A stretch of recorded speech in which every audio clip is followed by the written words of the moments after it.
Bonjour bien-aimés frères et sœurs, que le Seigneur nous bénisse.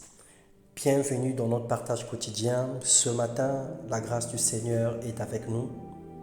Nous disons que toute la gloire et la louange reviennent à Dieu, lui qui est le pourvoyeur de nos besoins, la source de notre provision, lui qui accomplit dans nos vies des grandes œuvres et des grandes actions, lui qui nous sauve de la mort et qui éloigne de nous les traits enflammés du diable. Ce matin, nous allons partager la parole de Dieu sous le thème « Faire mourir le moi » parce que sans Dieu, nous ne pouvons rien faire. La Bible déclare dans Jean 15, le verset 6 à 8 « Celui qui demeure en moi et en qui je demeure porte beaucoup de fruits, car sans moi, vous ne pouvez rien faire. Si quelqu'un ne demeure pas en moi, il est jeté dehors, comme le sarment, et il sèche. Puis on ramasse les serments, on les jette au feu, et il brûle. Si vous demeurez en moi et que mes paroles demeurent en vous, demandez ce que vous voudrez et cela vous sera accordé, dit le Seigneur. Si vous portez beaucoup de fruits, c'est ainsi que mon Père sera glorifié et que vous serez mes disciples. Mon frère, ma sœur, quoi que nous ayons comme capacité, tant spirituelle que physique ou intellectuelle, cela ne vient pas de nous. Même si nous essayons de le nier ou de l'ignorer, la réalité nous rattrapera et la vérité nous condamnera. La Bible déclare « Malheur à qui conteste avec son Créateur. Vase parmi les vases de terre, l'argile, dit-il, à celui qui la façonne. Que fais-tu? Et ton œuvre, il n'a point de main. Malheur à qui dit à son père, pourquoi m'as-tu engendré? Et à sa mère, pourquoi m'as-tu enfanté? » Ésaïe 45, le verset 9 à 10. Nous ne pouvons pas contester contre Dieu, nous ne pouvons pas nier l'existence, nous ne pouvons pas nier que le Seigneur est le maître de toutes choses dans nos vies. De même que nous ne pouvons pas dire à notre père ou à notre mère pourquoi est-ce qu'il nous avait engendrés ou enfantés. Ce serait un crime, ce serait un sacrilège, ce serait même une malédiction de pouvoir le dire.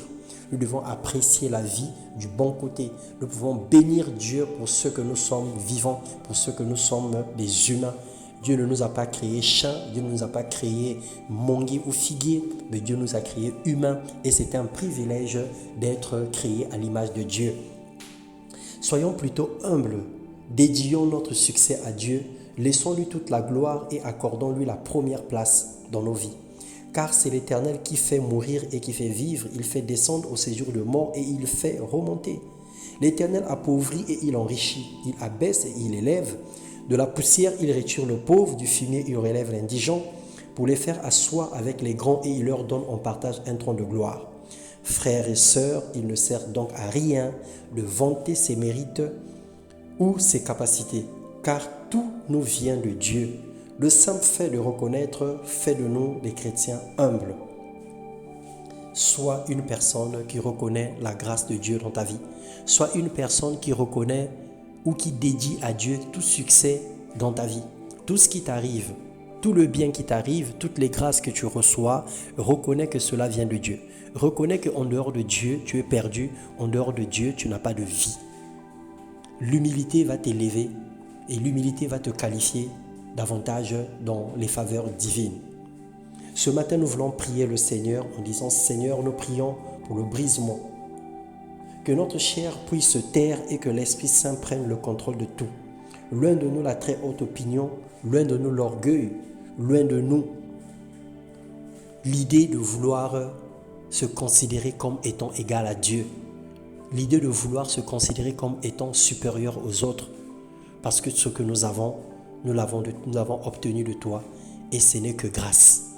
Que le Seigneur nous bénisse, mon frère, que le Seigneur te bénisse, ma sœur, qu'il nous accorde sa paix et sa grâce et qu'il nous accorde l'humilité qui surpasse toute intelligence, qu'il nous accorde l'humilité qui consiste à voir les autres comme étant supérieurs à nous, peu importe notre position sociale, peu importe notre capacité intellectuelle, peu importe la famille dans laquelle nous sommes nés. Le Seigneur demeure Seigneur, il demeure le Dieu de notre vie et il est l'autorité suprême. À lui seul nous prêtons allégeance, à lui seul nous donnons l'adoration et la louange. Dans le nom puissant de Jésus-Christ, Amen.